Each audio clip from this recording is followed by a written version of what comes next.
Hello everyone, আসসালামু আলাইকুম। কেমন আছেন সবাই? আজকে সকাল থেকে বগুড়াতে প্রচণ্ড বৃষ্টি, আর এর মধ্যেই আমি তো অলরেডি বের হয়ে পড়ছি অফিসের কাজে। বেশ কিছুদিন হলেই বগুড়াতে প্রচণ্ড বৃষ্টি হচ্ছে, বৃষ্টি লেগেই আছে।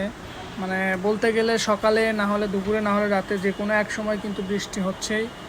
আর আজকেও কিন্তু তার ব্যতিক্রম না, আজকেও মোটামুটি সকাল থেকেই খুবই পরিমাণে বৃষ্টি হচ্ছে। আর এই অবস্থাতে তো আমাদের বাংলাদেশের অবস্থা খুবই সংকটাপন্ন, কারণ ফেনীতে যে পরিমাণ বন্যা হয়েছে, এতে করে তো মানুষের জনজীবন খুবই দুর্ভিক্ষর মধ্যে পড়ে গেছে। আর এর উপর যদি এইভাবে বৃষ্টি হয় তাইলে তো আসলে বিষয়টা আরও খারাপ হয়ে যায়। সবাই আমরা আসলে মন থেকে দোয়া করি আমাদের ফেনীবাসীর জন্য এবং সাথে পুরো বাংলাদেশের মানুষের জন্য। আসলে এই অবস্থা যে কারোরই হতে পারে, সো আমরা আসলে মন থেকে তাদের জন্য দোয়া করব। আর যাদের সামর্থ্য আছে তারা অবশ্যই আমাদের ফেনীবাসীর জন্য যত